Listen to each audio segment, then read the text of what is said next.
Welcome to RPG Book Club, the podcast where we play a little bit of a video game and talk about how it makes us feel. I am Sam Allman. I'm Iselia Warren. And I'm Maddy Grace Weapon. Sorry, meeting. And today we will be playing the, sixth portion of Tales of Symphonia for the Nintendo Gamecube, etc.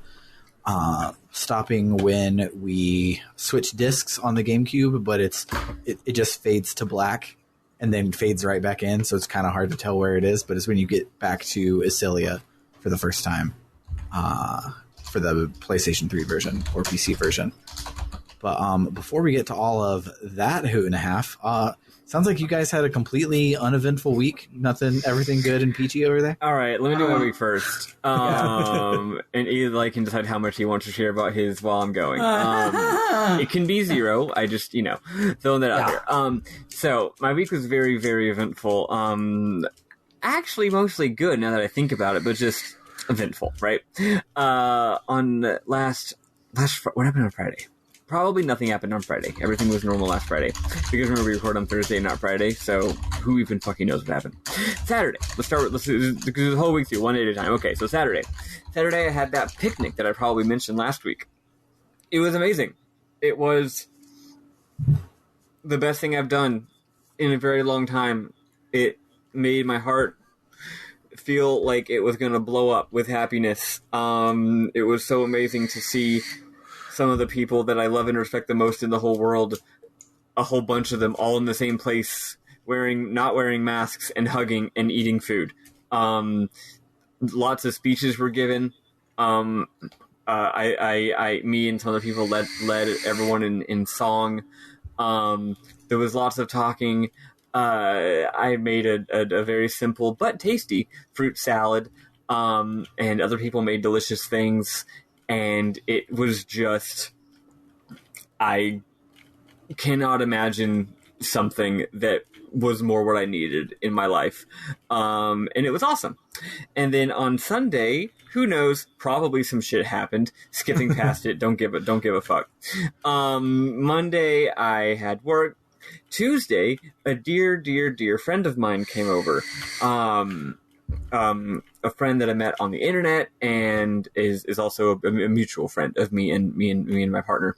And she actually lives not too far from here, so she came to visit, which we've been planning on for a while now that she's all vaccinated and stuff. And it was super awesome. Really, really enjoyed seeing her. Really enjoyed having dinner and playing an board game. Just friggin' ruled. Then I go to work and I friggin' injured myself. At work. I don't think it was anything in particular. I think I just, pulled a muscle or tendon, which, we all know what that feels like. Mm-hmm. But I did it real bad. Ouch. It hurt really bad, and it got gradually worse and worse over the course of my shift, to the you point where have done that. I know. I will. Next time I won't. That's a good plan. And I even had to tell my boss. I said, "Boss, I don't know how busy today is, but if you can afford to send someone home, please send me home today. It really hurts a lot." And then, I don't know, my boss is kind of weird. Some people just are a little bit weird with the whole talking and the social skills. And sometimes they're your boss, and it's hard because you have to listen to them because they're your boss, but sometimes it's hard to know exactly what's expected of you or what's going on because they're just not very good at making that clear. Mm-hmm. And this is a new job for me, so I don't really know how to deal with, I'm injured, right? I don't really know what the expectations are. Also, I haven't made a book yet. I'm not in the union yet, so I always have to be really careful about not doing things wrong, so I don't want to get, fired or whatever, right? Whereas once I make union, it's who gives a shit? You can't fire me. I'm exaggerating, but basically, right? Unions are good. So anyway, I end up finishing out the rest of my shift, and then I go home, and I'm this really, every time I move, it hurts. It's restricting my movement. It was my left neck muscle. Ouch. And it again, probably muscle. It had hurt so much, it kind of felt like a pinched nerve. Here's the thing, I don't have a lot of experience with getting injured and stuff, so I don't know when something hurts, I don't know what it is. Mm-hmm. Oh, what kind of pain is it? I don't know, it just hurts. You bastard. Yeah, they're always is it a shooting pain or a stabbing pain? I'm well, I've never been stabbed. It felt to me like a shooting. It felt to me like a shoot. It felt to me like a nerve thing, but from everything I can tell, it wasn't a nerve thing. So I guess it was just a muscle thing, but like I know what muscle things feel like, and it wasn't that. Anyway, whatever. So I go home again, really hurting and feeling like maybe it'll be fine in the morning. I'm just gonna go to bed, wake up, see how it is. I go to bed, which is difficult because of the pain. I wake up and it is not better. In fact, it is significantly worse. I'm basically like bedridden the entire day. It's like everything hurts. Like even like if I'm laying on my back and needed to like shift to laying on my right side or left side just for variety or whatever, it would like hurt to rotate myself. So like I'm like, this sucks. So I'm taking ibuprofen. My partner's got some like extra strength acetaminophen, still like over the counter. I'm not like, taking anything that's not safe, but like extra strength OTC stuff that was really helping, but also made me delirious a little bit and knocked me out, made me sleep.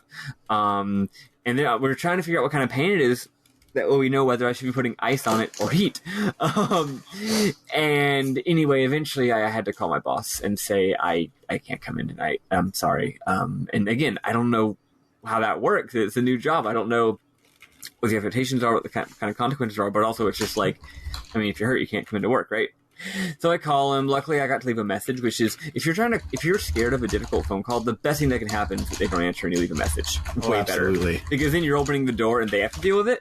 So I looked out there, and then I called my doctor, and then I called my sister-in-law, who isn't like a medical professional, or like isn't like a doctor, but does work for a healthcare company and just knows a lot of stuff, works for the same healthcare company that I have. So she was able, and also she's just a smart person. So she's able to give me some advice and also tell me who to call with my healthcare. And then I freaked out and had an anxiety attack and cried. It was just a rough freaking day. I'll skip to the end so that y'all aren't super worried about me. By the end of the day, by like maybe 10 or 11 p.m., which my shift starts at 11:15 p.m., I was feeling a lot better. It was, the painkillers were working. I felt like my body was healing. It still hurt, but it wasn't terrible. By the time I went to bed, it was like, this hurts, but only just the same way it always hurts. Like if you just like sleep wrong and your bones hurt because you're 29 years old and sometimes your bones just hurt. It was kind of at that level. And then the next morning it did hurt again, but that's just because, again, sleeping or whatever. And by the time I ended up going to my shift last night, I felt 100% fine, just totally normal. Good. And also, it wasn't that hard of a shift, so it wasn't overstressing it. I was worried that it was like putting that stress on it at work would re-inflame the problem, but it didn't. So I'm fine now. But Wednesday was really rough, just in pain all day. Also, I had a big to-do list for Wednesday. Like, I had a very big to-do list, and I ended up not being able to do most of it. So then I was feeling really shitty. Sorry, Bernard, I didn't get to do any programming on Wednesday because of that problem. All I did was I manufactured a makeshift standing desk, by which I mean I put a board game box and a big book on top of my my IKEA dresser. And because I found out that standing up was actually the best thing for my neck, because laying down or sitting up just didn't put it in a good position. So I stood up and read, I'm a delegate to the DSA National Convention, and there are 38 resolutions to be debated. We're not going to debate all 38. We're going to debate 10 of them. But anyway, there's 38 of them, and I hadn't read any of them. So I just started with the first one and read them and had a little notebook where I would make notes about each one, whether I thought I supported it, whether I thought I wouldn't support it, who wrote it. So that was just what I did literally the entire day, which was good. I got to be productive, just not the way I wanted to. Anyway, yeah. But now I'm fine. And then today was like ostensibly normal, except my brain was broken the entire day and I couldn't just focus on anything and was just stressed out all day. So anyway, whatever. Tomorrow though is going to be real fun. It's going to be real fun. It's a big long conference, bunch of fun meetings, and I'm going to hang out with friends. So yeah, just real roller coaster of a week. Wow. Yeah, sounds like it. What about you, Eli? I definitely didn't have to drop an RP partner. No, that didn't happen. Well, good. That would suck if it did. Yeah. Well, you see the thing about implosions? Think about dropping RP partners. If I wasn't laughing, I'd be crying.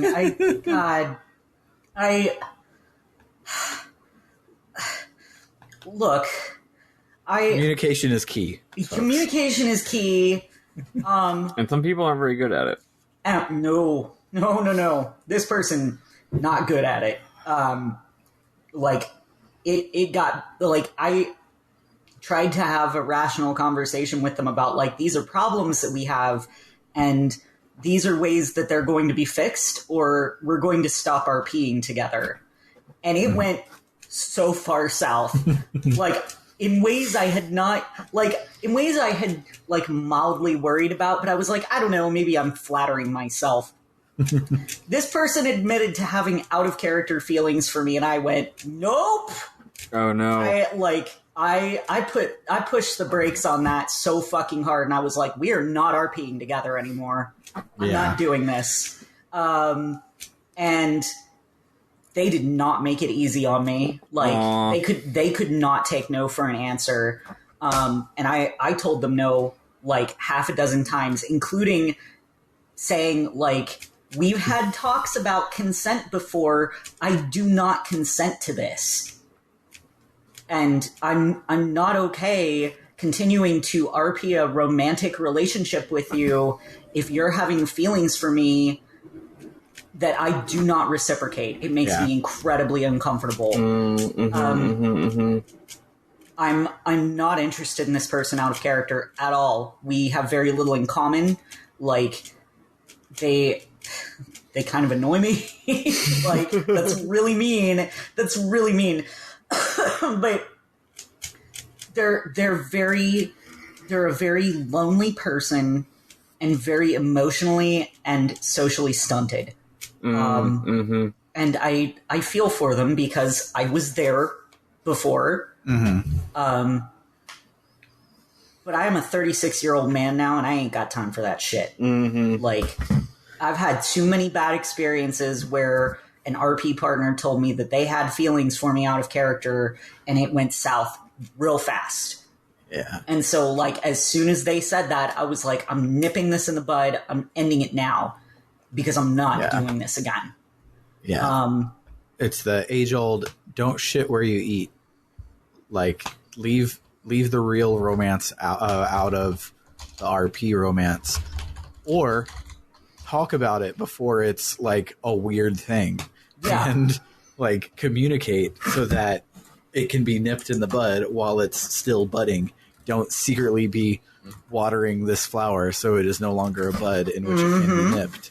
I had been RPing with this person since September or October, and there was no indication of this. Our characters got married in April. And I knew that he had Anyway, knew that they had a tendency to be clingy. But I had no idea that it was going to be to this extent.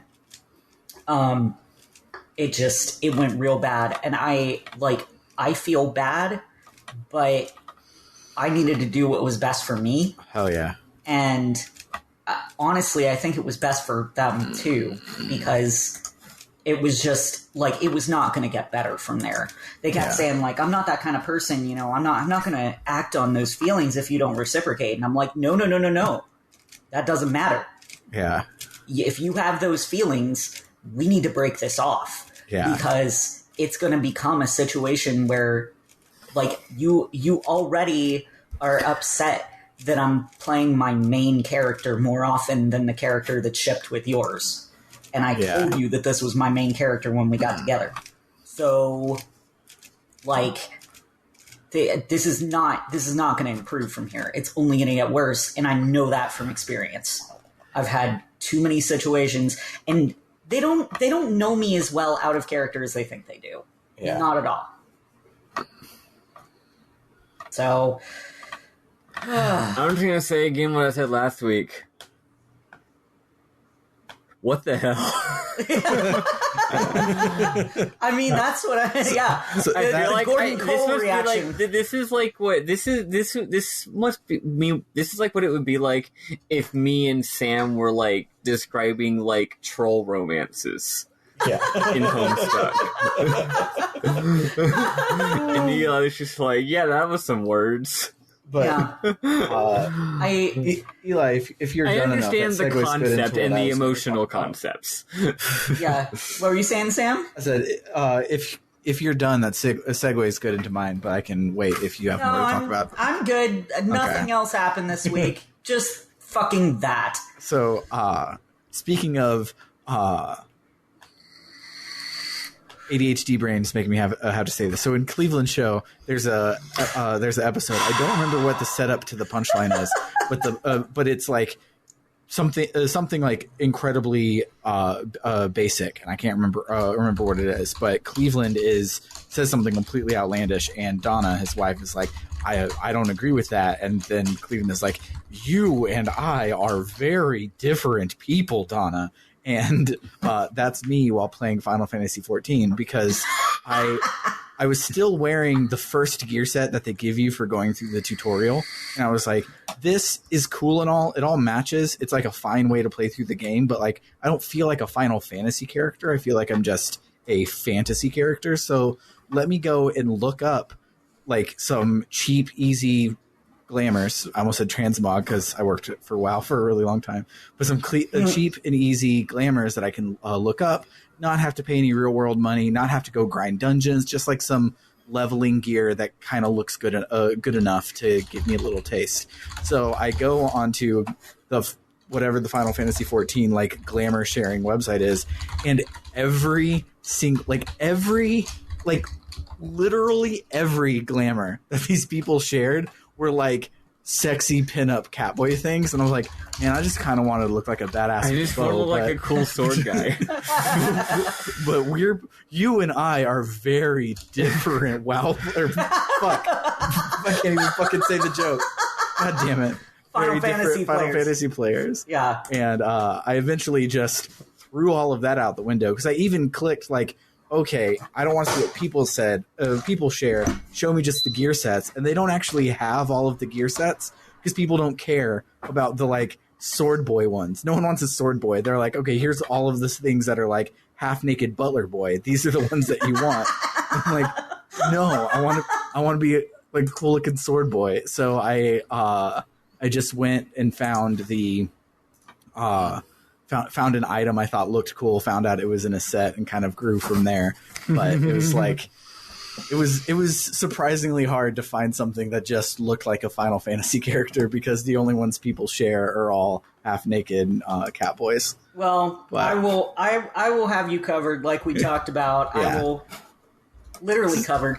Yes. I will take care of your glams. Thank you. Because I have an Omni Crafter, and I've also got like 9 million gil on me at the moment. I did have 30 million gil, but then a medium house opened up on Malboro, so now I have 2 medium houses. Hell yeah. Yeah.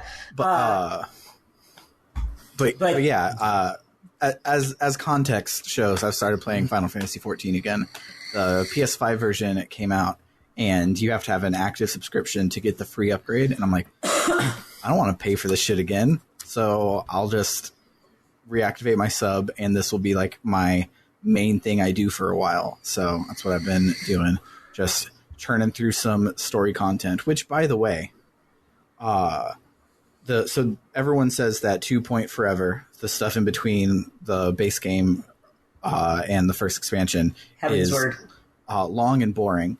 And it is, but it's a lot better.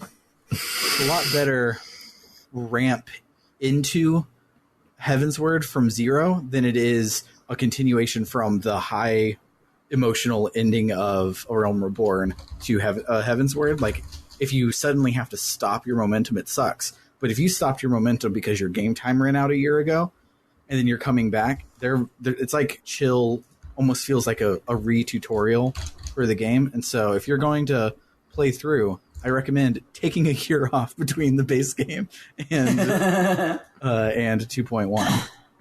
But nice. And you're getting to the really good parts that are important for Heaven's Words. So yeah, I realized that I was getting to something important because I was just like walking around doing some bullshit for some guy, and he's like, "Oh, my caravan was attacked." I'm like, "Sure it was. Let me go and take down some bandits." And then it cut into a voice acted cutscene, and I'm like, Eli, am I to the good part? There's voices on this. My car was attacked by bandits side quest, and I feel that's probably important. Yeah, you're getting to the good stuff.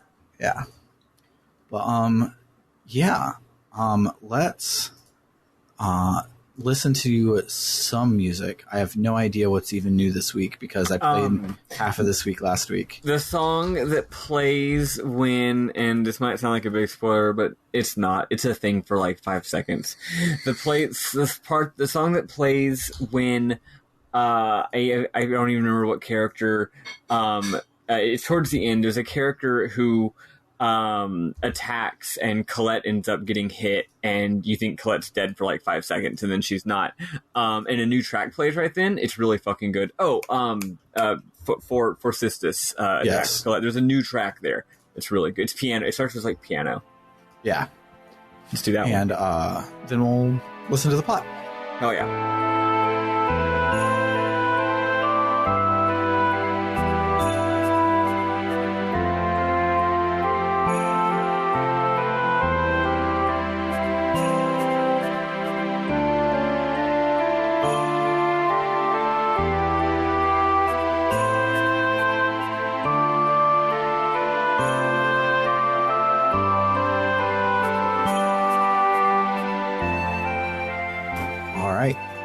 Maddy, you get to take it away this week. Yep, I am taking it away this week because I volunteered to step in for Sam because Sam had a lot going on. Turns out it wasn't a great week for me to step in, but I said I would, so I did it. Whatever. But it was fine. So, where we last left our heroes, we were in the middle of a quest to get the 4 MacGuffins. In this case, the MacGuffins were to get all of the summon spirits so that we can break apart these 2 worlds, because we just figured that's probably a good idea.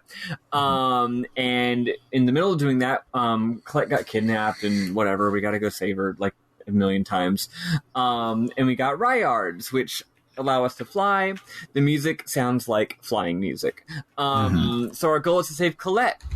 But first, if you're me, we go explore. I wouldn't normally share all my exploring, but guess what? All the cities I'm about to talk about, we go to anyway. So I'll tell you. So I go and explore. First, I find some more of those stones. Let me ride my horse, even though I can fly now. Oh yeah, they fly now. First, I decided to go to the city of Altamira. Altamira is a city that's been mentioned a few times, but we couldn't actually go because despite being an island resort city, they don't have a dock to dock my boat, which seems like a bit of a missed opportunity for an island resort city. Anyway, so I have to land there on my airplane, and Regal won't enter the city. He's like, "Oh, I should stay out here. I can't go in here ever since that day." Right away, the incident. So we get in there, and it's basically your typical Costa del Sol type stuff. It's yet another sort of beachside fun times town. It's beautiful. Right away, an NPC tells us there was, quote, an incident 8 years ago in which a bunch of people in the city died. I wonder if Regal had something to do with that. Holy shit, this city is beautiful. Really, really, really good city. Like I said last week, this game's 3D environments are the absolute highlight of the game. People get around there's 3 different little islands, and you gotta travel between the 3 different ones, and they get around via a tram, but the tram's tracks are just below the surface of the water, so it's like you're riding around on, I guess it's the same principle that like a log flume ride at a part, like modern log flume rides that don't actually float, where you're technically on the roller coaster, but you're still in the water. It's like that, so it's like a fun little combo of boat and train, which, I love that. The whole town is owned by the Lorenzo company. I know it's not Lorenzo, but here I wrote Lorenzo, who developed it as a resort and amusement park, but we can't go to the park or the company HQ right now. Okay. Other cities. There's the city of Flanoir, or Flanoir, whatever. It's a snowy city. It's all Yarnum and shit. AKA the city from Bloodborne, AKA it just looks like London. It's really cool.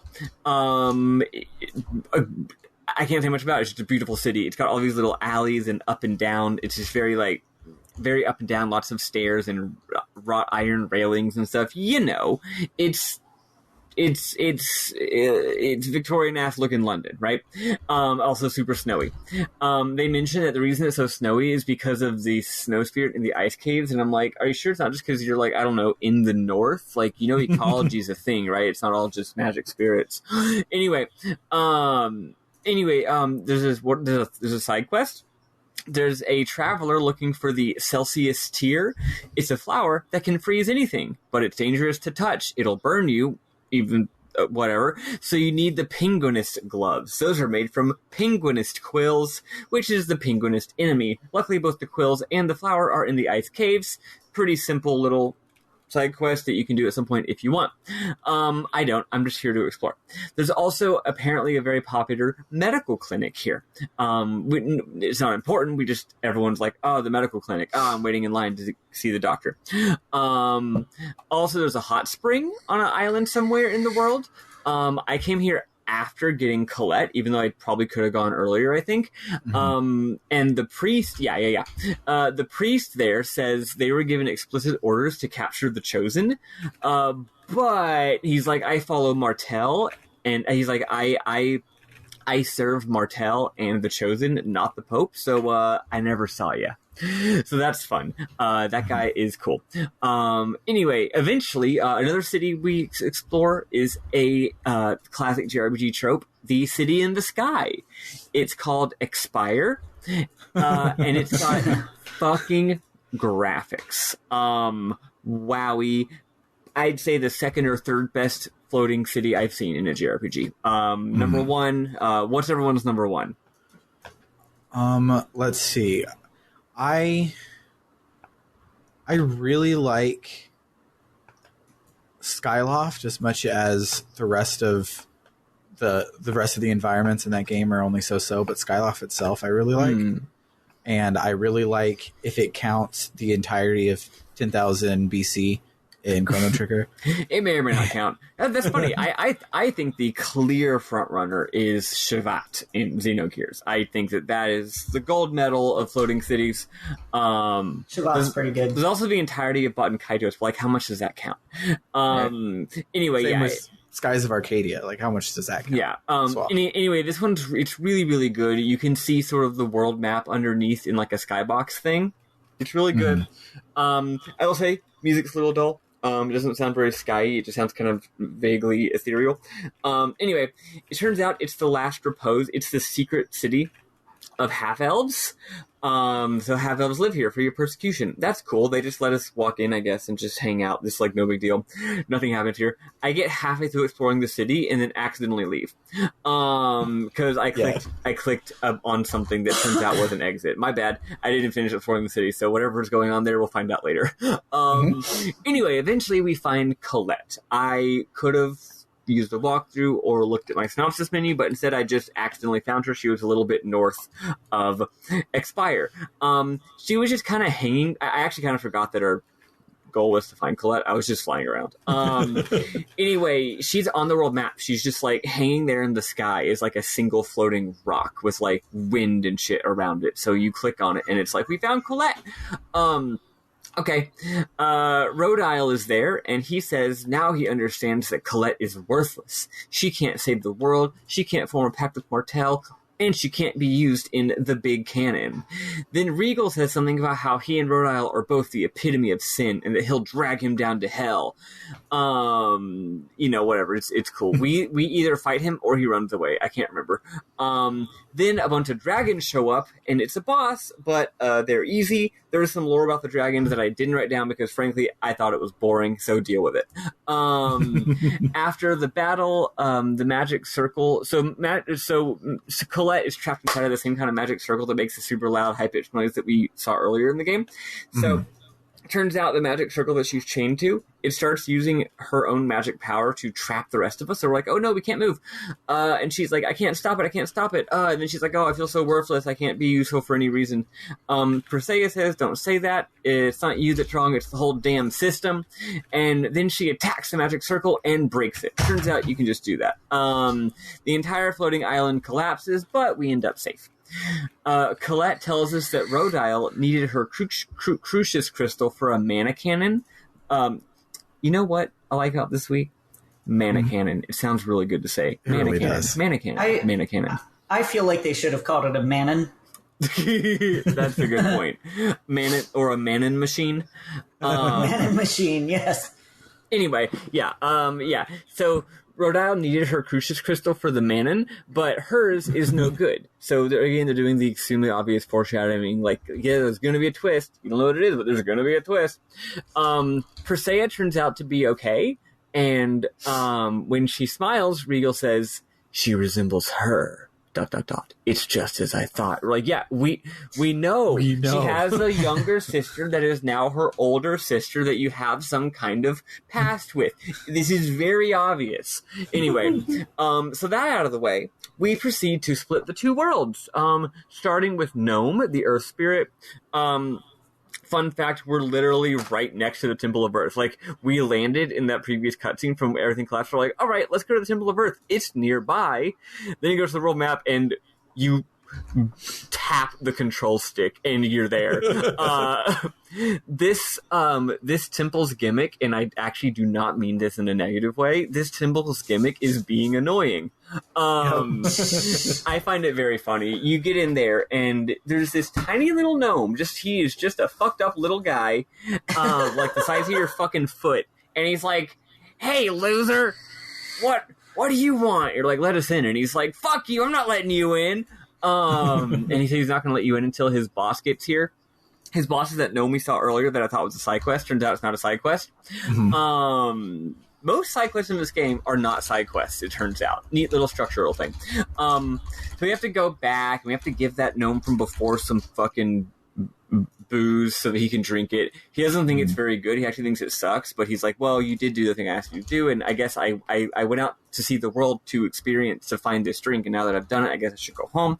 So you go back home, and then that gnome lets us go through. Then you run into another gnome, and basically these gnomes, the second gnome also won't let you through, and he makes you go do something as well in a whole other place in the world. It's very annoying. But then you get to what you think is going to be the third one, and I'm like, I swear to fucking God, if you make me do this one more fucking time. And the third gnome is just like, hey, I'm in your way, Buster. You're like, yeah, you are in our way. What are you going to ask us to do to get out of your way? And he's like, nah, it's chill. I'll move.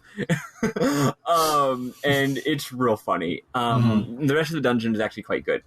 So then I really enjoyed this whole dungeon. It's just like, hey, what if some fucked up little guys were just annoying? This dungeon is one of the two escort dungeons that we have this week, and this is the one with good pathfinding. We'll get to the one with the worst pathfinding I've literally ever seen.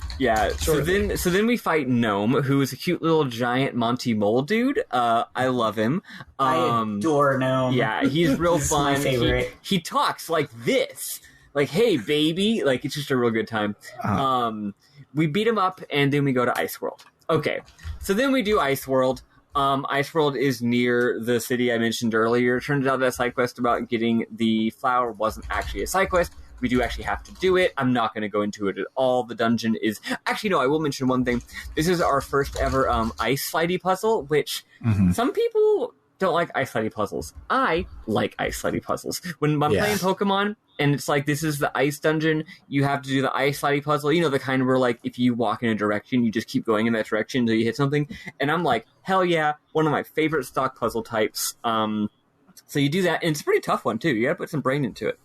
Or if you have a guide that tells you where to go. I ended up looking it up and was like, the solution was one I was going to try, like, 2 away from that. I just had given up because you were like, oh, there's a few more options I could try.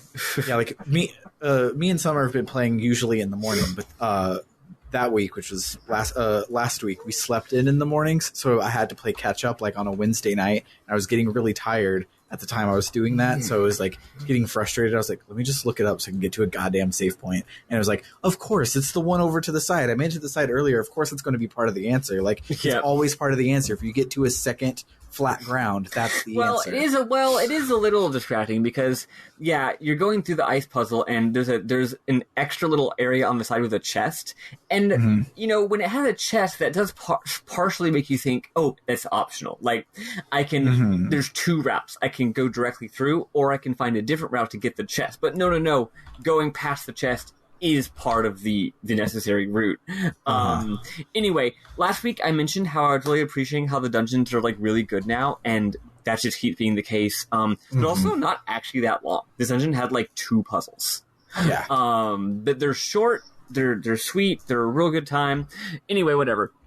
So we make a pact with Shiva. Her name's not Shiva. I'm not looking it up. I don't care. It's Celsius. Oh, right. So we make a pact with... the worst voice acting in the game. So we make a pact with Shiva, landslide. And Ifrit shows up and is like, hey, baby. And she's like, dog, stay away from me. You know we're bad for each other. And then they both realize that their link has been severed, so that takes care of that problem. Then the party realizes that if they successfully split the worlds, they will probably have to, like, part forever, but also maybe not.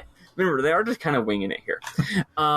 As we exit, more earthquakes happen, and then there's a huge lightning storm over in the direction of Ozette. We go there, and everything is on fire. Ozette, just as a reminder, is Perseia's village. Yes, it caught on fire. Everyone's dead except for one villager. It's sad. The not dead villager tells us that angels came down from the sky and killed everyone. Fuck. Turned out that this lone survivor is just this little boy who is around Genesis' age and looks like Colette. Looks almost exactly like Colette, but just slight gender swap. Like using normative ideas of what gender is. It's just this little boy with blonde hair and a similar outfit, and his name is Mythos? What? So there was an NPC long time ago that said basically how a whole bunch of Latino men named Jesus, because they're all named after the big winner of the Bible. Same sort of thing happened here. They're like, oh, the big winner of Martell was Mythos, so it's a very popular boy's name, which is why they don't pick up on the incredibly in-your-face foreshadowing. It makes sense that they don't. See, here's the thing. That makes sense, but then how come there haven't been any other Mythoses the entire game? Because I was like, is this weird or is it not Everyone's weird? name is Mythos. But anyway, so we press Mythos, and he says that he actually lives sort of like on the outskirts of town, and then he admits that he's a half-elf, which makes sense. He lives on the outskirts of town, because if you recall, this town's whole thing is being even more racist against half-elves than the rest of this dimension. Altessa and his robot arrive and are like, fuck, this is terrible. He's shocked to see Perseia is back to normal. He then says, perhaps destroying the village was Angels' punishment for, quote, failing the experiment. And then, like most characters do in this game, he vaguely alludes to something and then runs off. The robot says that he thinks this is all his fault, so we take Mythos with us to go to Altessa's house. We kind of just are like, hey, your whole village just died, just like, you're with us now. Just like, we're not going to, like, you probably should be protected by people who have higher level than you. So, the whole rest of the game, they're just like, Mythos, just come along here. You might as well just hang with us.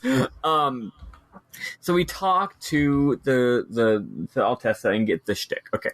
So he admits that he's actually a craftsman who used to work for Crucius. He hated his work, and eventually he fled and came to Ozette. But Rodile found him. Rodile forced Altessa to create a Crucius crystal on pain of death, and then he and Kate used it to experiment on Perseia. Rodile works for Crucius, but actually wanted to rebel against Crucius, presumably using Perseia. When Yggdrasil found out, this is why he probably destroyed Ozette, to punish Altessa for working with a traitor. Yeah. This part with Rodile begins a thing that's true for the entire rest of the week, where because Crucius is the Renegades, is the Church of Martell, is the Desians, those are all synonyms. The fact that Rodile was against some of them, and Ewan is a quadruple agent for all of them, it gets real hard to understand who is doing what for it gets why. very confusing. It's a real like July of 1917 Russia in St. Petersburg situation. Yeah, it's like, okay, so these guys are running things, but also these guys are running things, and like they're doing like what's the Russian phrase? Whatever. They're like, these guys are letting these guys be in power in as much as whatever. It doesn't really matter that much. So anyway, but yeah, it actually is important, so pay attention to my bad explanation. So the point is, Altessa feels really bad. He says he wished he could do more than just apologize. Persea tells him not to.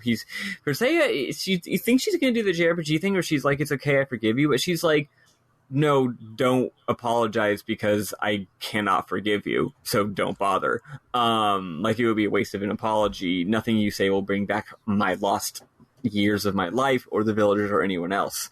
Everyone else in the party is kind of like, you should forgive him, but we don't push that hard.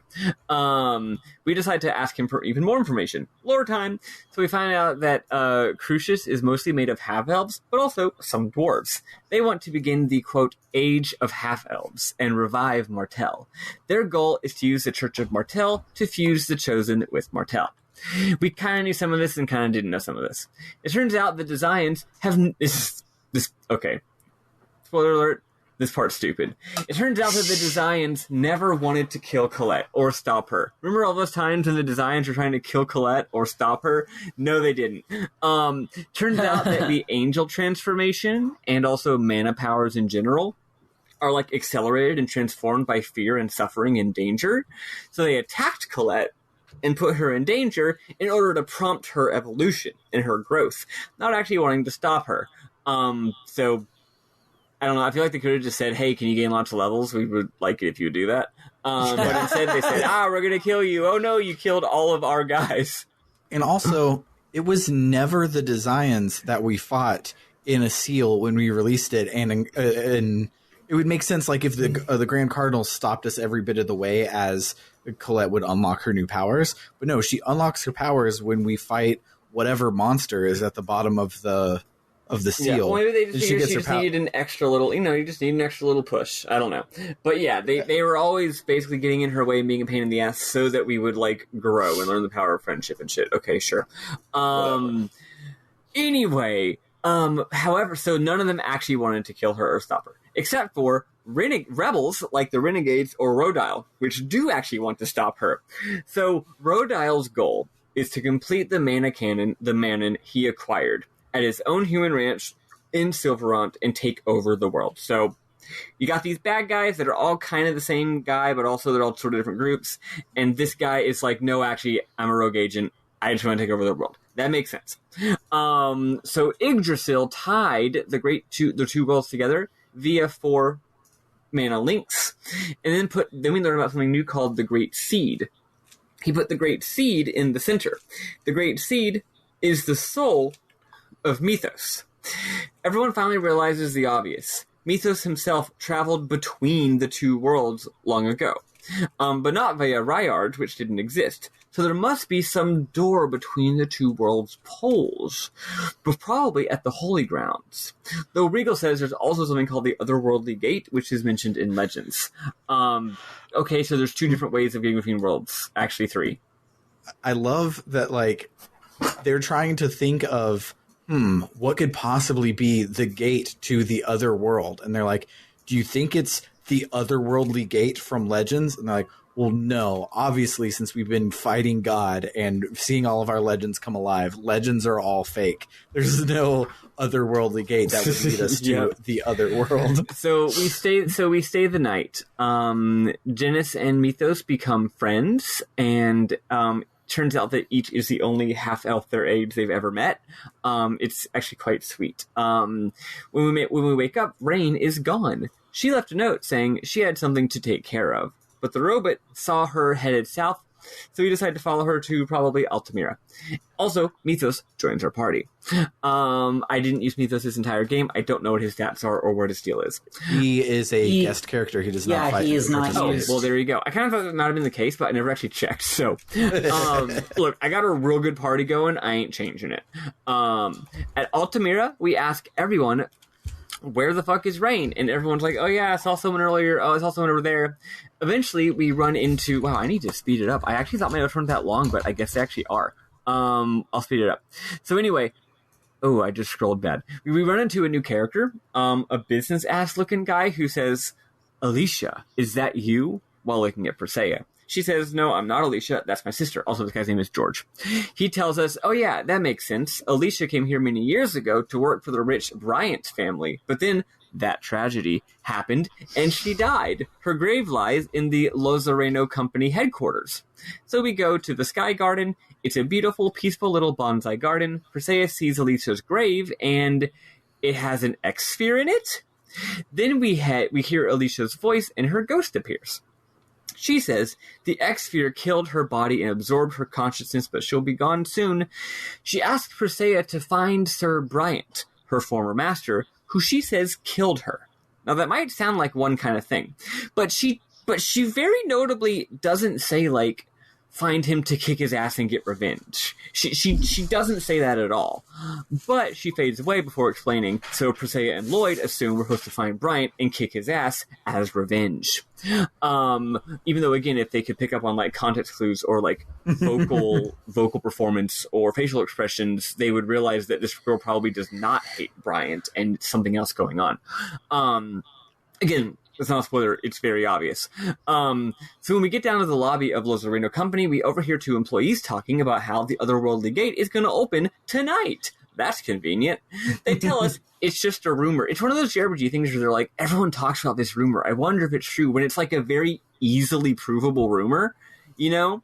Like, in Persona 4, they're like, have you heard the rumor that if you turn your TV on at midnight, you see a special channel? It's like, it would take 5 seconds for any of us to see if this is true or not. Why are we saying... It's a weird thing that I only see in JRPGs. It drives me insane. Mm-hmm. Anyway, in this game, there's at least a little bit of an explanation why no one goes there, because if you go over there, if it's true, it'll suck you into Silverant, and Silverant is a shitty world that sucks, and no one wants to go there.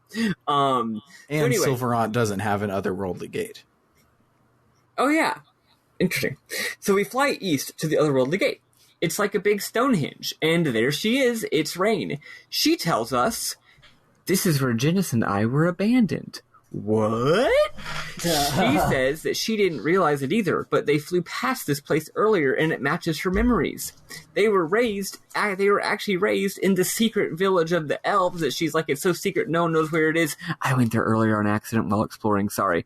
But then they left her here because, they don't say why they left her here, but they left her and Genis here because it was a path to the magical land of Silverant where they wouldn't be oppressed. So yeah, she's actually from Tesla. Anyway, then Kuchinawa appears with a bunch of guards. He says he's finally going to avenge his parents and everyone else who died when Sheena fucked up with Volt back then. There's some more explanation here. I'm not going to get into it. Kuchinawa just doesn't like Sheena. We kick the guards' asses, but then Sheena is going to fight Kuchinawa herself, 1v1, for no reason. And then the door to Silverant opens, and Zelos grabs Sheena and pulls her and the rest of us in. So, after having a big adventure, we are now back in Silverant. On the other side, she's mad at him, but everyone's like, look, we all need to work together and stop doing the whole pointlessly sacrifice yourself thing. And she's like, okay. We then head to Palmacosta to drop off Mythos, like literally just like, hey, Palmacosta's nearby. Mythos doesn't have an X-sphere and can't really hang with us because it's too dangerous. Let's just go say hi to Neil. So we go to Neil's place in Palmacosta, and he's so happy to see us. There's a funny part where he asks the Chosen how the journey to release the seals is going, and Colette's like, oh yeah, it's going great. That definitely is still a thing. It hasn't not been a thing for like a while now. Yeah, we're getting right on it, man. We learned that some things have changed since last we were here. Designs have been hanging around the destroyed Palmacosta human ranch, and they've been using that to go out to something at sea that they're working on. like another base of some kind. So we go and check it out. We get there, and it's not Desians, but rather renegades. So Bata and Yuan, if you recall, we just fought Yuan last week.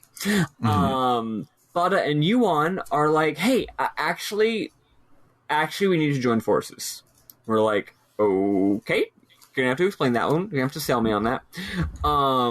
So one of them, Bata or Yuan, tells us about the giant tree. At the holy ground of Karlon, there used to be a giant tree that was the source of all mana. You might think a giant tree that holds the whole world together. That's like the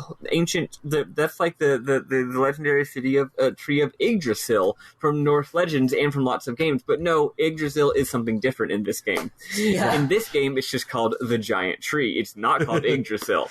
So don't get that confused. Me too. So anyway, it got destroyed in the war long ago, and all that's left is the Great Seed. It's absolutely vital to, quote, reunite the two worlds. So here we realize, because they keep saying the worlds were tied together, but it's like, well, what were they before that, right? Were they just two unrelated worlds? Like, what? No. Turns out the two worlds used to just be one world, like one big world map, like a reverse FF5. And then apparently at some point, Yggdrasil destroyed the tree, which split the one world into two separate dimensions, and now the two worlds have to fight over the small amount of mana left in the Great Seed. So we're fighting over limited amount of mana in the Great Seed. If the giant tree were to grow again, it would fix everything. Makes sense. Because everyone knows that when you go from a scarcity-based society to a post-scarcity society, inequality disappears.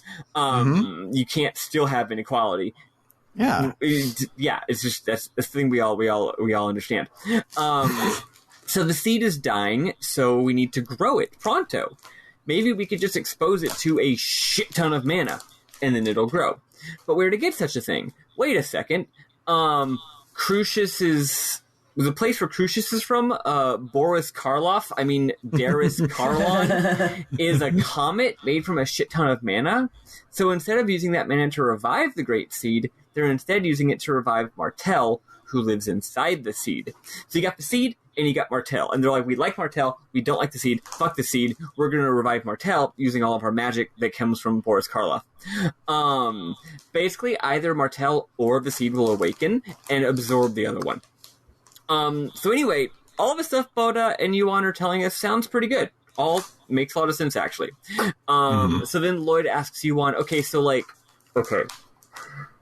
are you a boy or a girl? No, I'm just kidding. He asks, because,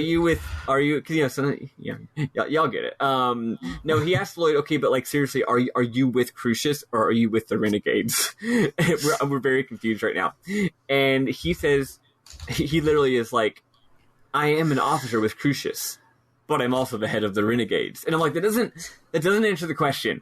I'm not just the president of Hair Club for me. Yeah. So of course what Lloyd meant was, which of these two groups are you actually loyal to? But Yuan just says, I'm both. But Lloyd does correctly intuit that means that he's a double agent, which presumably means he doesn't like Crucius and is double agenting for them on behalf of the Renegades. Again, he does not make this clear, but this is what everyone understands. So we decided to trust him-ish. We're going to infiltrate Totodile's base. Also, here in a pretty funny scene, Yuan and Bada ask us to please not destroy this one like we usually do. Every single base we go to, we destroy it, but we can't destroy this one. We need to regenerate the seed. Okay, thanks. So we go up the dungeon. Is what I wrote in my notes. It's gorgeous. This is a really cool dungeon. It's got a really cool elevator that has a top-down view where it comes with the camera, and it's got it rotating. It's good. It's good graphics. At the top of the dungeon, we see Totodile, and Persea is about to kick his ass, but he says, "Wait, before you kick my ass, look at the screen. Look at that screen." He turns out he's flooding the whole corridor leading to the Manon with water, thus blocking us from getting to it, and also incidentally killing a bunch of prisoners, which we don't like that. He says, "Mwahahaha," with the Tower of Mana, with the power of mana is what I should have written. With the power of mana, nobody can stop me. Oh, that's why I wrote it. With the mana cannon, no one can stop me. I'll even destroy that eyesore, the Tower of Mana. But he doesn't tell us why he wants to build the Tower of Mana. It's another one of those, he briefly alludes to something and then doesn't explain it. He then takes a Crucius Crystal and it's like, hell yeah, I got this Crucius Crystal right here. And then he turns into a big hideous boss monster and we kick its ass. It's not even that hard. And then he says, Pranima, you tricked me. Presumably she gave him the Crucius Crystal and said it would make him a badass, and then it didn't. But then Rodile activates the self-destruct sequence and dies. We're really, we really don't want that. We're really worried that if it self-destructs, Boda will be mad at us. So we try to turn, because he explicitly told us not to. So we try to turn off the self-destruct on the computer, but we can't figure it out. So then Boda bursts in, says, look, I'll handle it. I majored in computer. Please escape through that hatch. So we escape through a hatch. And then we see through glass that water is pouring into the control room we just left. Turns out, Boda realized this was going to happen. He made us leave so that we wouldn't die. So he sacrifices himself. He stops the self-destruct mechanism, but then is trapped in this flooding room, and then it floods. And he says, now that we've restarted the generators at every base and saved the Manon, we are now ready to fire on the tree, so y'all go save the world. And then he dies of water. So then we're like, oh no, he died of water. Oh right, I should have mentioned this. So earlier when we parted ways with Mythos, he was like, Genis, you're my best friend. Here, take this flute. And he gives him a pan flute, and we're like, what is this? And he's like, it was my sister's. It's probably not an important plot item or anything. I'm normal. So then he says, anyway, so at this point, we're sitting there, and what happens? Oh, yeah, that's right. We fight some dragons. Same dragons as before. It's not a hard battle at all. But then the game does the thing where after we beat the dragons, they're like, there's too many of them. We can't keep fighting the dragons. And I'm like, I could definitely keep fighting the dragons. I'm not even cheating. And then we're like, what do we do? So then Genis takes out the flute. And it's like, maybe I'll blow this flute. So he blows the flute. And then a giant fucking magical laser comes out of the sky and fucking murders all the dragons. It's very cool. And about a half a second later, Mythos shows up flying on a Ryard and is like, get in here. So then we go up there and we are chatting with him and we're like, how did you know we were here? And he's like, I just thought maybe you would need someone to rescue you. I was just worried about you. So I flew my Ryards. And then, he's like, also I started shooting a lot of bombs down there at the dragons. And we're like, okay, but the bombs were one thing, but there was also like a giant fucking laser that came out of a golden magical bird. What was up with that? And Mythos is like, I have no idea. So who knows? So back at Palmacost, so from what I can tell is, I think the magic flute did call a magical golden bird to come save us with lasers. It did not call Mythos, who was already there coincidentally. Anyway, so back at Palmacosta, we tell Neil, hey, we took care of the problem, and now we need to continue the world regeneration. And also I love how they're technically not lying to Neil. It's just he's saying these words, but he does not mean them in the way that we are meaning them. They're like, look, we don't want to bother you with all the technical details of of how this journey has taken a bunch of turns. Look, all you need to know is we're gonna fix the problems and it's all gonna be fine. We definitely didn't break everything, and we're definitely not gonna break it worse.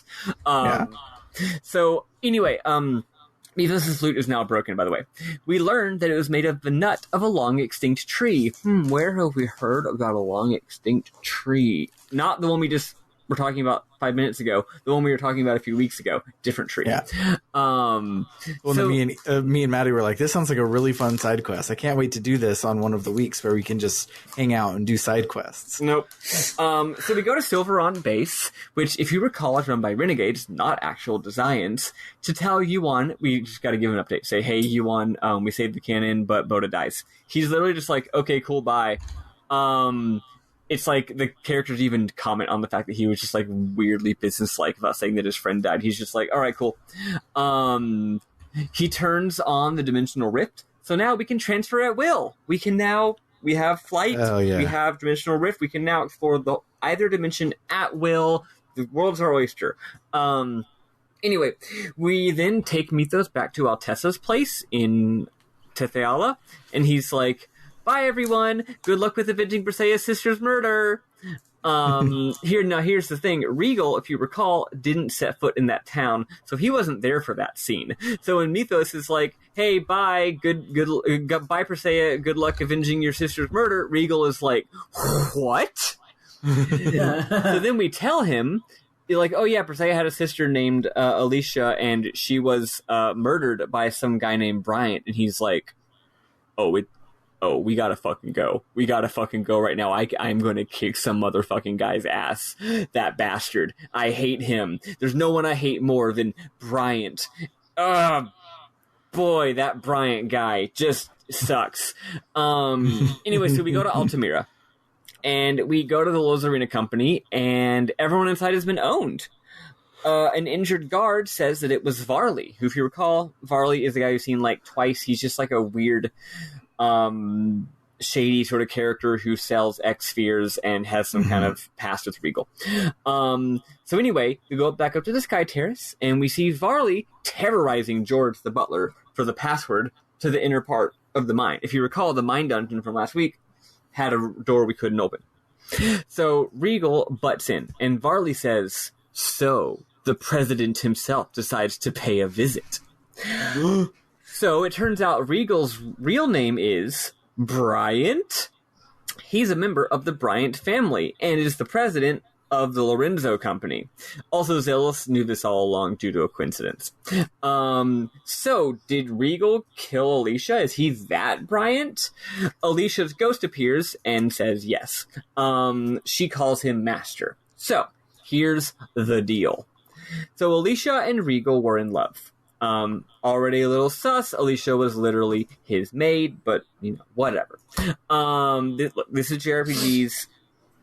We all know how JRPGs feel about monarchies and master-servant relations and just hierarchies in general. They're very for them. Okay. So, Alicia and Regal were in love, but George, their servant, didn't like it. Maybe because of racism or something. He doesn't explain why. So he intervened and decided, I'm just going to take Alicia and hand her over to Varley so we can do fucked up X-Sphere experiments.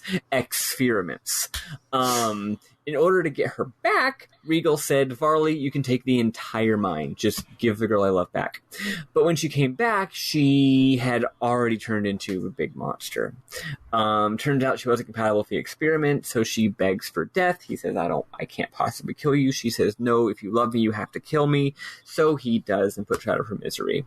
So Alicia, in the present, as a ghost, says that she's so glad she got to see him again. Please stop punishing yourself. Everyone in the party encourages Regal, says, seriously, stop hating yourself. And he's like, that Bryant bastard, I hate him so much. Anyway, he finally says, okay, fine, I'll take off my shackles, ... after we defeat Crucius, which is a really cool way to add some extra drama while also not making the graphic designers have to make a new character model for him. Yes. But like, it also makes sense narratively, so it works. Because like, not only would they have to redesign his character, they would have to like reanimate his whole character to like have punches and stuff instead of just kicks. Yep. Anyway, so this has just been a day full of very minor plot twists about characters' backstories. So we destroy the EX sphere to give Alicia peace. He then says, after killing Alicia, he was thrown in jail, or he confessed to killing her and was thrown in jail. And then you really think at some point this world's legal system would have a law regarding you killed someone, but they were a horrible, fucked up mutant who begged for death. This has happened a number of times. You'd think their ethical system would have evolved to accommodate this eventuality, given how common of a situation it is. I don't remember if it was in this scene or in like a skit afterwards or whatever, but like the only reason he's in jail is because he went there and was like, I murdered someone. They're like, oh, I guess that means we should throw you in jail. It's like, oh, who? Oh, my maid, Alicia. You mean the crazy monster you just saved us from? He's like, yes, I've committed the ultimate sin. They're like, okay, I guess we'll put you in jail. You're like like you have the pull. So if you want to just hang out in jail, you just kind of can, I guess. Whatever. Yeah, it's funny. This game has so many scenes of characters just talking and chilling, and yet none of the talking and chilling is ever about like, hey, maybe you don't need to endlessly beat yourself up for killing someone if they transformed into a horrible abomination and wanted you to kill them. Maybe all of us feeling bad about that all the time doesn't make any sense. But they don't. Anyway. Although, at least in his case, he also does feel guilty for the whole thing. Yeah. Like, there's that. So anyway, he's in jail, and then the Pope shows up and promises that he'll arrest Varley if Regal kidnaps Colette. So that's why all that happened way back in the day. We go get Sylph. That's it. We also maybe go get Ifrit if we didn't already have him. I already did. Mm. So then we go to the Temple of Darkness to get that summon spirit, but oh no, it's too dark.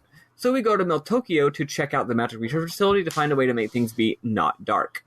Oh, and it can't just get like a normal candle because it's magical darkness. On the way, we run into Kratos. He says, hey, stop trying to sever the links. You shouldn't mess around. Okay, I know that's not Kratos' voice, but it is Knuckles' voice, and to me, they're the same. They're very much alike. He goes, you shouldn't mess around with stuff you don't know the outcome of. It could cause something you can't undo. Just be patient. Then he walks off. Yeah, he's like, hey, this idea that you just had off the top of your head that maybe completely destroying the link between these two worlds will make everything better. Like, what if that's not true? And we're all just like, what if it is, though? You ever think about that? Yeah? Mm-hmm. Anyway, then he walks off. Then some stuff happens in the this stuff doesn't matter. I'm just gonna bless through. Okay, so we get to the medic facility and we're like, hey, we need a magic candle to make things not dark. And they're like, we're mad at you because Kate got arrested for doing the stuff from earlier. And so now Kate is a prisoner in the Colosseum being forced to fight. Remember that Colosseum from earlier? So we go and we enter in the Colosseum fight, and it's one fight and it's really easy. And then we find Kate and we rescue her, and then they give us the candle. But then Kate is like, I'm actually from Ozette. And then you go back to Ozette, even though it's all destroyed. And then we learn a little unimportant plot twist backstory about Kate, which is that Kate's dad is the Pope. Yep. And her mom is presumably just some elf, so she's a half elf. They don't explain why her dad treated her so bad and locked her up and made her do fucked up experiments, and also made a law that immediately said that all half elves should be murdered.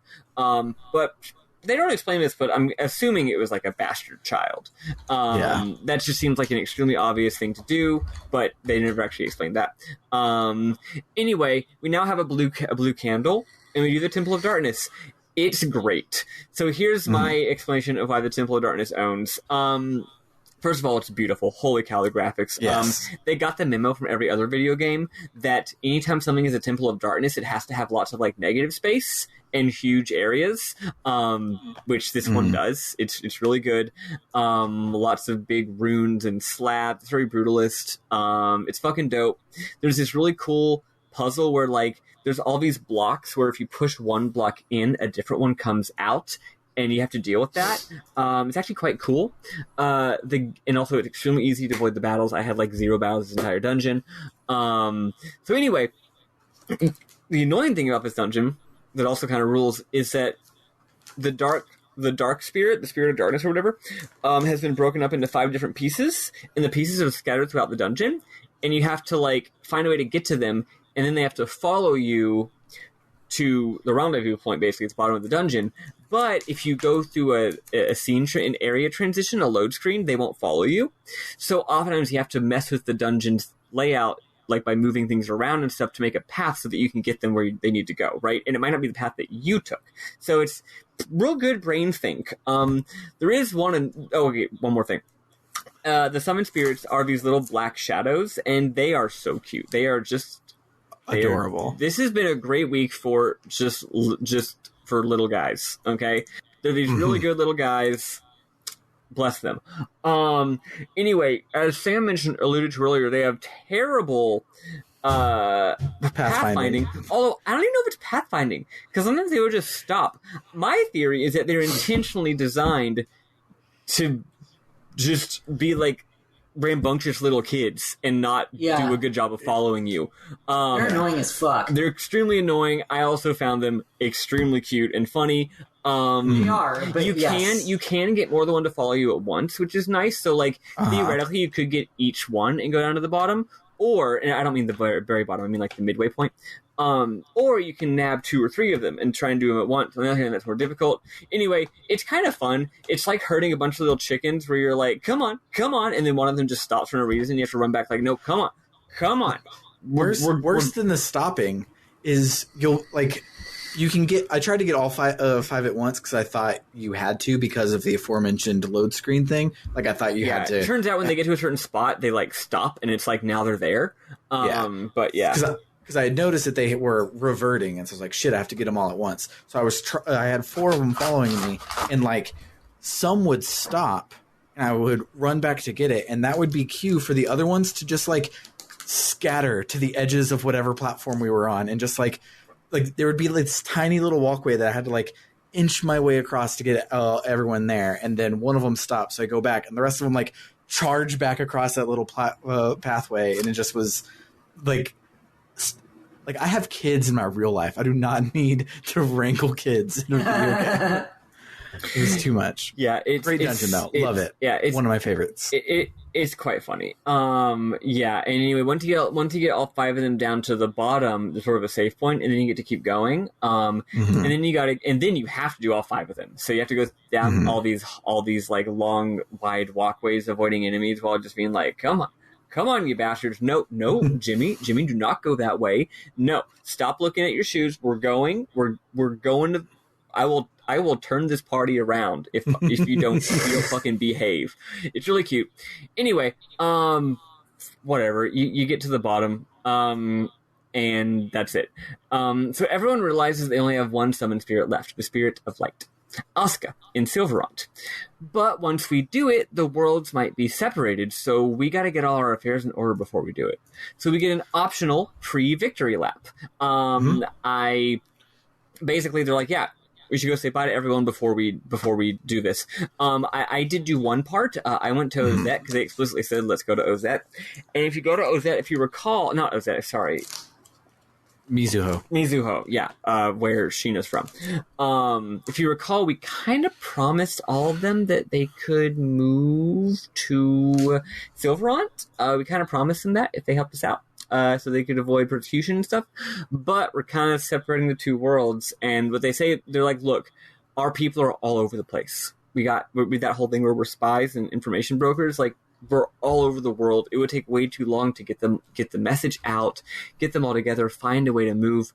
Unfortunately, it's just not in the cards. But also, they do have a lot of spies in Silverant. So it's basically like, look, Sheena, when the world's split, you stay in Silverant, and you can be the new like chief of all the ninjas in Silverant, and the ones that are still here, we're just going to stay here. We know you promised, but there's really no other way around it. But thank you for helping us. We appreciate it. Blah, blah, blah.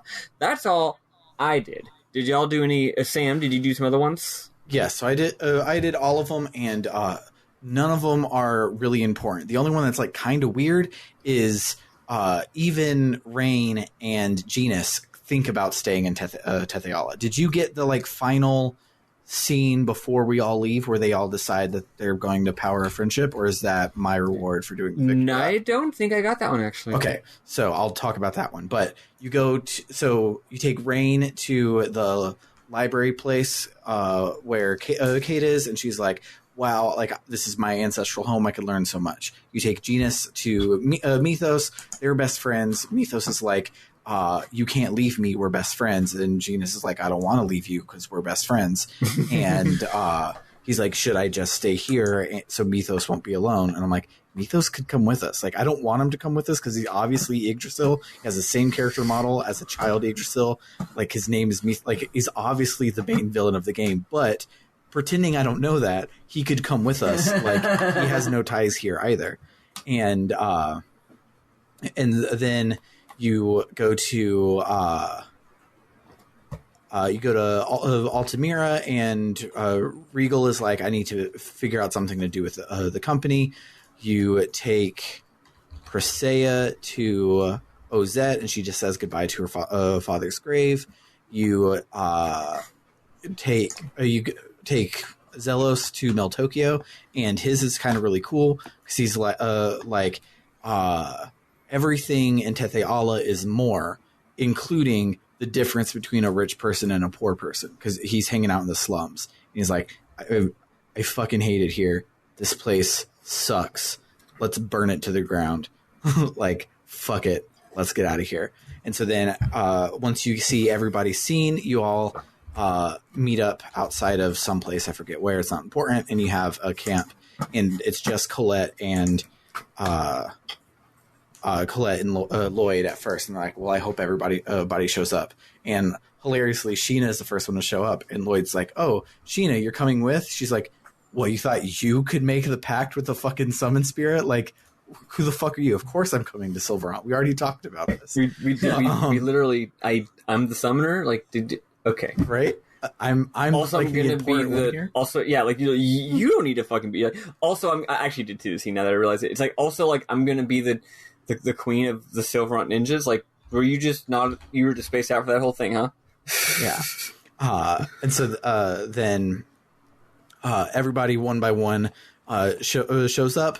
Most of them have like the obvious answer, where of course Genus isn't going to just stay somewhere else to be with a friend. It's so dumb.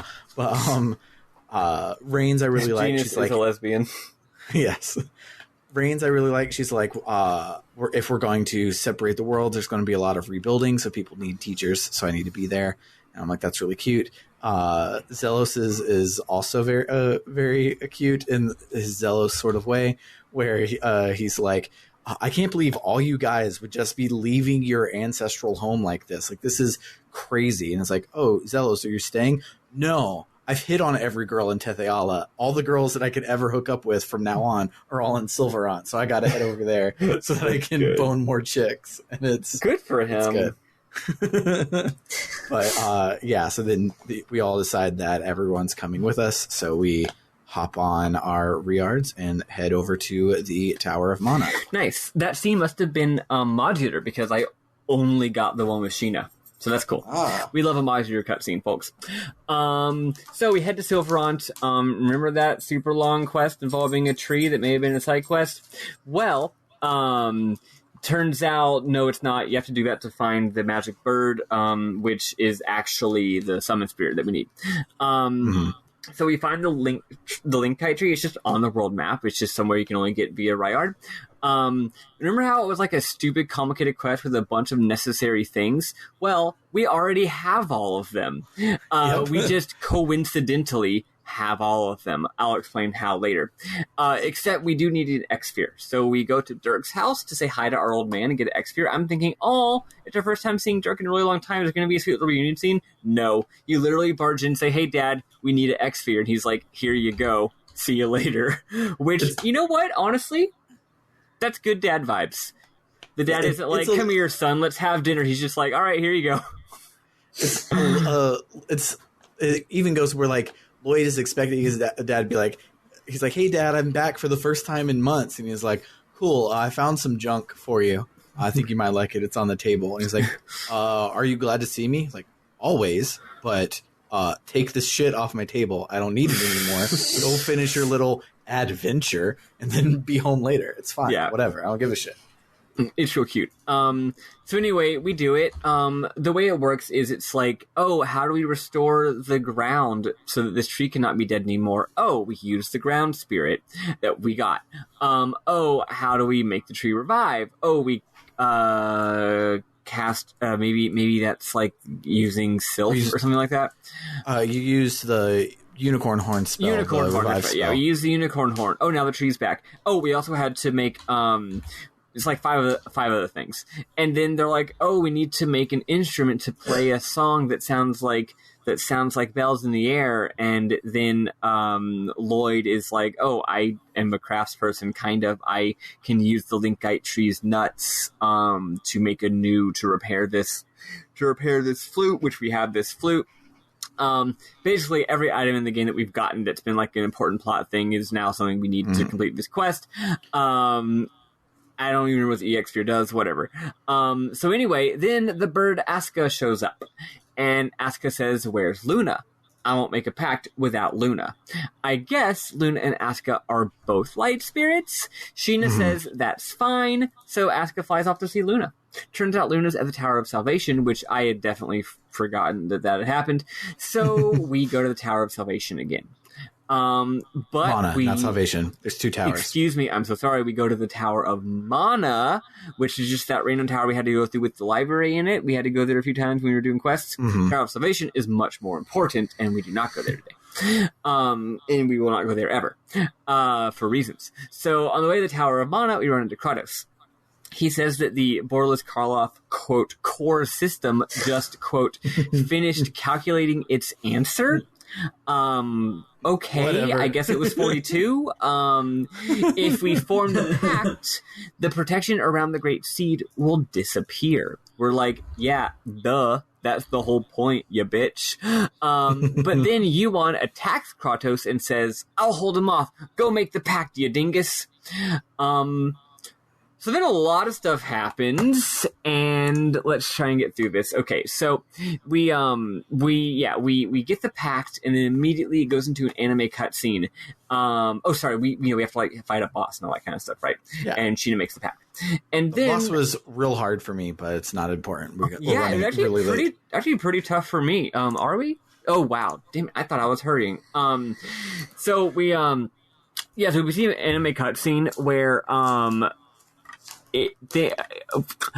so Kratos turns out may have had some good ideas. Maybe we should have listened to him when he was like, "Hey, our magic supercomputer said don't do the thing," and we're just like, "What if we did though?"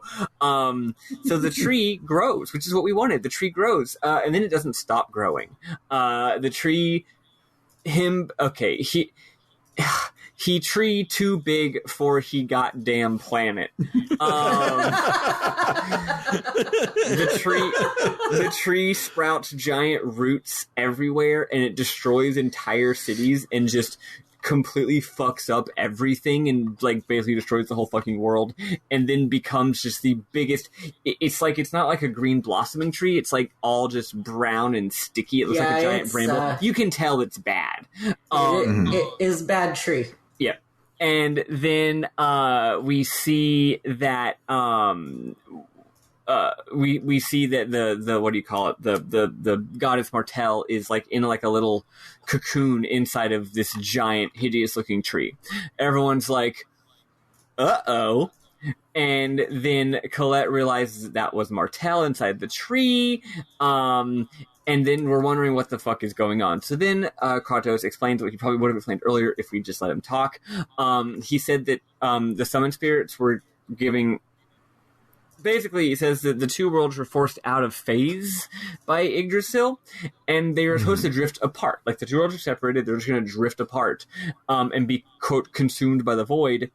But the Great Seed placed in between them stopped that from happening. So basically, the Great Seed was like glue, like just pulling those two worlds, keeping them from not drifting apart and being destroyed. So he says it's a surprise that managed to work as long as it did. You know how we shot the Great Seed, which is very unstable, because it's constantly being pulled with pressure? We shot it with a bunch of mana. It turned out it germinated way too far. It's out of control. It even engulfed Martel. It's going to completely consume and destroy Silverant. And if Silverant's destroyed, Teithla will also be destroyed because they are still linked by the Holy Ground of Karlon and the Otherworldly Gate. And everyone's going to die. Every single thing in the whole universe will die except for the tree and the world of Boris Karloff and the angels what live there. Everyone's like, we should probably fix this problem. Basically, I'm going to skip past this. We decide that we're going to shoot it with the cannon again, but we're going to shoot it with Teethla Summon Spirit energy, because maybe since they're opposites, they'll like cancel out. This is actually Lloyd's idea, because he misremembers how magnets work. It's so good.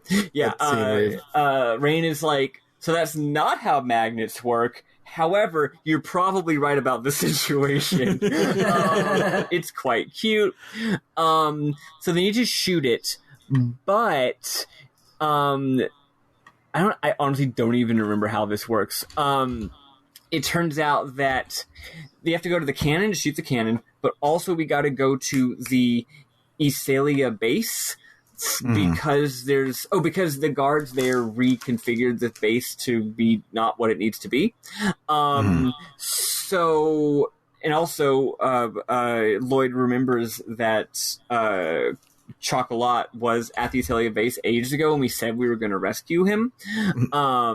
So basically, back when we were able to do side quests before we left to Tetheala, I forgot to follow up on Chocolat, and so like this whole time I've been like, crap, because like I came back and I'm like, I have the reards, let's get those side quests. So I went and got Ifrit, which I didn't get before. Did a couple of things there.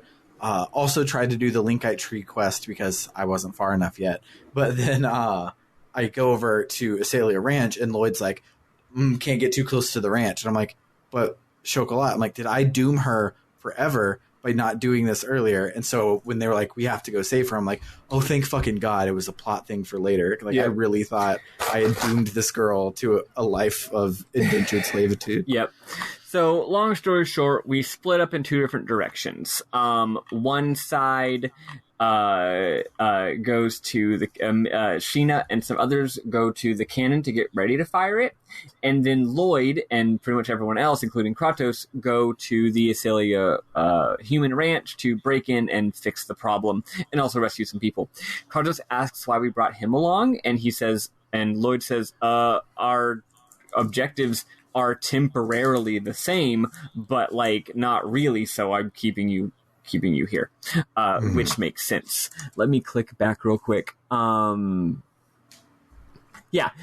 real quick, we cut quickly to Mythos and Tabitha.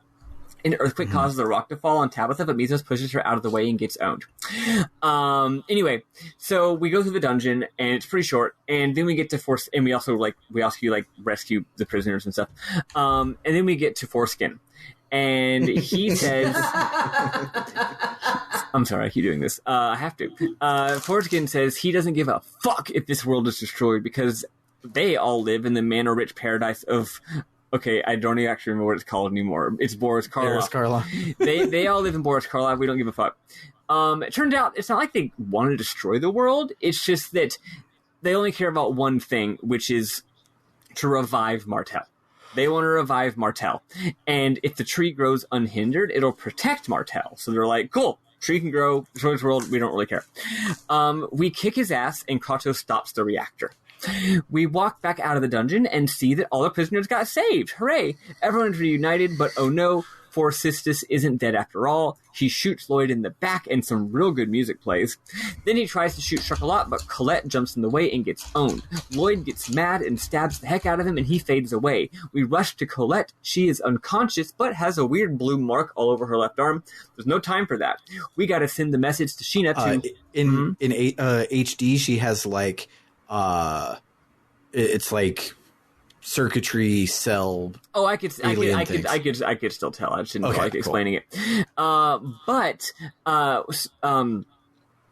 We tell we have to send a message to Sheena to fires the missiles. She says that she's tired. We tell her she can take a nap, but then fires the missiles.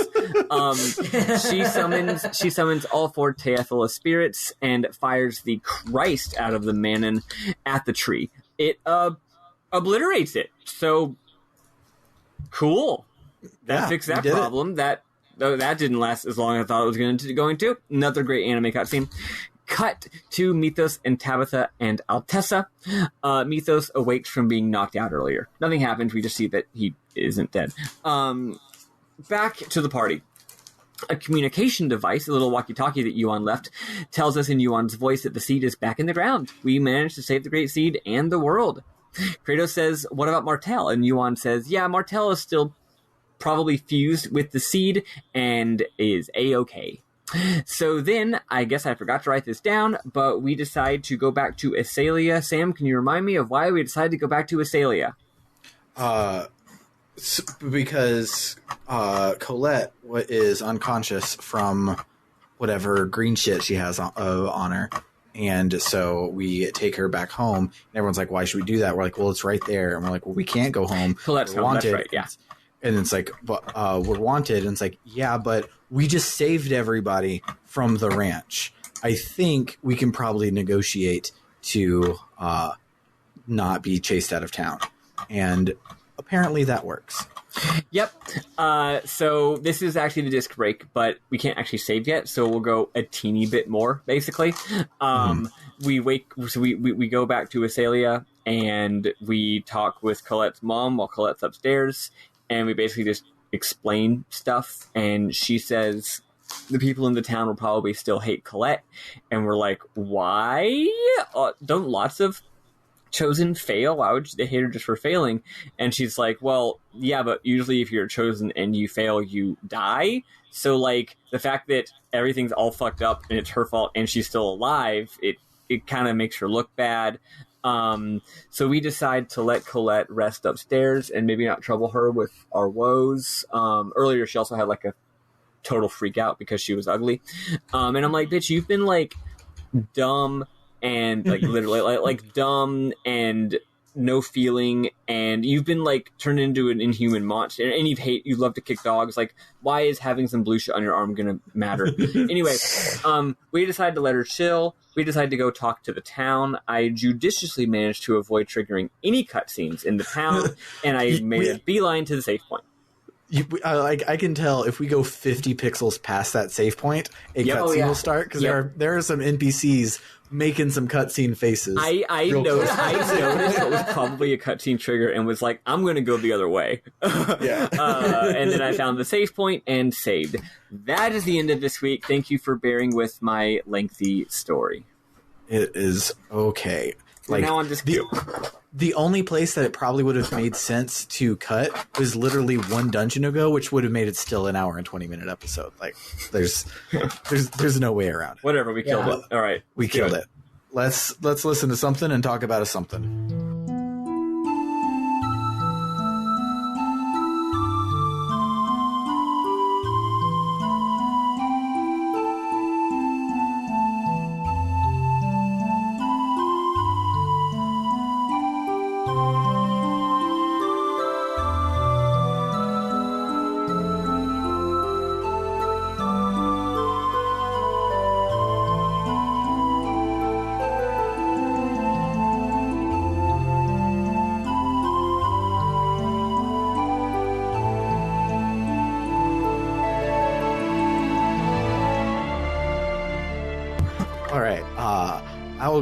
Go first because I just have two small ones this week. So when you save Gnome or make the pact with a Gnome, every time that Sheena has made a pact, she's like, thou must annulst thy pact with Mythos and formeth a pact with me. And everyone's always like cool with that. But since Gnome is obviously in Japanese, he's speaking with a Kansai dialect. Like, you can tell that's what's going on. He's like, "LOL, why are you talking like that? Like, just talk normally. Like, we're just bros. Whatever. I'll make a pact with you. What's this thee thou bullshit?" And it's great. I love him. Yeah, he's really good. So much. My other quick one is the voice acting for Shadow is really good. Like, creepy shadow monster voice acting, like, it's exactly what he's doing here, but it's like effective. It's very well done. It's effective in a way that this trope usually is not, where it's really whispery and creepy, and it's like, oh, cool, whatever, shadow monster's creepy, but it's like, no, like, I kind of like got chills, and he only says like one word of the sentence, like, to do the whole pact everything. He's just like, pact Mythos, pact you, fight. And I was like, cool, that's great, let's do that. And I really loved that scene. Yeah, he's dope. What about you, Eli? Let's see. I made some notes. So I noticed during one of the cutscenes, someone, it's definitely Persea's voice saying, Alicia, what do you mean? But it has Lloyd as the one saying it in the caption. Oh, rip. Which is very weird. Must have just messed that one up. Yeah. So there's a skit called For Lazy People when you go back into the Tower of Mana. And Lloyd bitches about how you have to walk through. Yeah, it is the tower. He bitches about how you have to walk through the Tower of Mana again because like someone's like, oh, all the doors are already open, and they're like, yeah, we've been here before. And Lloyd's like, well, why can't they? Or they should have just given us a quick jump feature. And everybody else is like, what? What do you mean? What are you talking about? That's and funny. I'm just like, oh, I love me some fourth wall breaks. Normally, I don't like this kind of jokes. But that's good. I'll allow it. Yeah. And when Mr. Forceps says it is a world of mana, I thought of the line from Twin Peaks. It's a world of truck drivers. It's a world of truck drivers. That's true. So that's what I got. Nice. I've got just a couple. At one point, I honestly don't remember when, probably when Procystus says something like, I'm going to purge the world of you pathetic humans. Rain says, what needs to be purged are the contents of your pathetic brain, which is pretty good. Also, when we're talking about the Linklight tree and how we need to rebuild the flute, and Lloyd is like, well, I know how to build stuff out of wood, so as long as the revived Linklight tree has big nuts on it, I can make a flute. I'm 12 and thought that was funny. When you go to the church, beautiful church, by the way, in Icicle Town, the priest outside the church says a line that I just really liked. He says, no matter what the circumstance is, salvation can always be found. If your heart is troubled, confess at the church. And I'm like, that's right. Also in Icicle Town, there is, in fact, an ice sculpture of Pac-Man. It is actually labeled as Pac-Man. That it says Pac-Man in the game, the words Pac-Man. And what is that? No, I'm not going to skip. I don't care about that. Oh, okay. One more, I guess. There's some more that I'm just going to skip because it would take too long to explain the context. When we go to the dungeon with the moles and they're all the gnomes and how they're all annoying. At one point, one of them is being a big asshole, and someone says something like, "Oh, it reminds me of Zelos." And Zelos is like, hey, I'm not like that. And then he's kind of fishing for someone to be like, no, we're just kidding. You're not like that. But then no one does. And he's sad. And then Persea turns around and says, like, the most backhanded, condescending compliment ever, which is she goes, Zelos, I think that you and that small child are different. And he's like, aw, thanks. For saying that I'm not literally exactly the same as a small child. But like he doesn't realize, like he takes the compliment and thinks that it's very sweet. And then if I recall, another party member chastises Persea and is like, you could have just said you don't always have to compliment him. You can just let him feel like shit. He kind of sucks. You don't have to make him feel better. Which I thought was cute as well. Yeah. That is all that I have got for this week. I did just remember one more that I love because I hate Zelos in like a loving sort of way. He's a great, horrible character. But in the Darkness Temple, there's a skit where Zelos and Lloyd are talking, and Zelos is like, "Man, it sucks that like we're done here because the darkness is the best." And Lloyd's like, "Why is darkness is the best?" He's like, "Because you can do whatever you want to girls in the darkness. They can't stop. They can't stop you." And I'm like, "This is really, really gross." And Lloyd is like, "Hey, Sheena," and she's like, "What?" He's like, "Zelos just admitted that he was the one that was grabbing your ass all dungeon." And it's just scene, and I'm like, "That's okay." I'm glad that Lloyd got Zelos's comeuppance because it's good. But yeah, that will do it for the week. If you liked what you heard and you want to help us keep the lights on, you can head on over to www.rpgbook.club, where you can have the swing vote in the best of the rest. That's right. For once in your life, you get to feel the excitement of living in Michigan, or Florida, because right now Final Fantasy X-2 has 14 points, and remember it's golf, so lowest points wins. And Anacronox is barely winning with 13 points. So if a bunch of people vote, it could be anyone's game. But if there's only one or two of you left, which there probably is, if you want us to vote for if you want us to play Final Fantasy X, vote for that number one and Anacronox last, and you will make that happen, and vice versa. Yeah. If you put Final Fantasy is the one that's behind, right? Yes. If you put Final Fantasy as 1 and Anacronox as 2, they will be tied. So don't do that. So you got to put at least 2. You got to put a gap there. 1 and 3. Okay, is what you're going to want to do there. Mm-hmm. But please don't rank them 1 and 2 for the love of Christ. Yes, don't do it, because then we'll have to do some sort. Then we'll have to do some sort of fucking tiebreaker, which will probably just be calling up somebody that we know and being like, flip a coin. But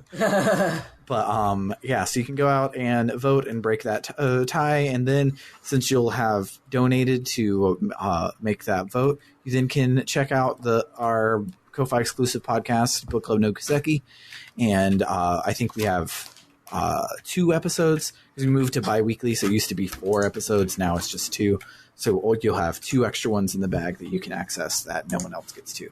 So if you like that, do that. Otherwise, let's stop talking. For RPG Book Club, I have been... I should tell us where we're stopping. Where we're stopping, lads. Okay, so disc 2, part 1 is... I believe this is the big important doctor scene in Flanoir. Let me double check.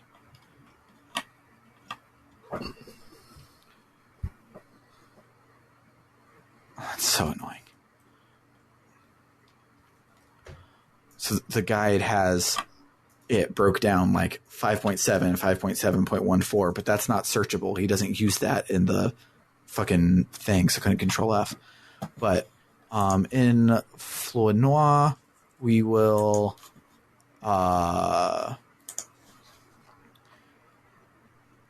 there will be a scene at the doctor's office, and since this is where we're stopping, I will let you know this scene that we stop at the doctor's office dictates your ending of the game. So back up your save if you want to. This is the big one. We're going to have that big one, and then I will spoil it when we get into the thing of which ending we all ended up on, and you can go back and reload your save and change it if you want to. You got it. But for RPG Book Club, I have been Sam Allman. I'm Elias Sailor Eli Warren. And I'm Maddy Grace Spiffle Wevin. Toodaloo, folks. Bye, everybody. Bye.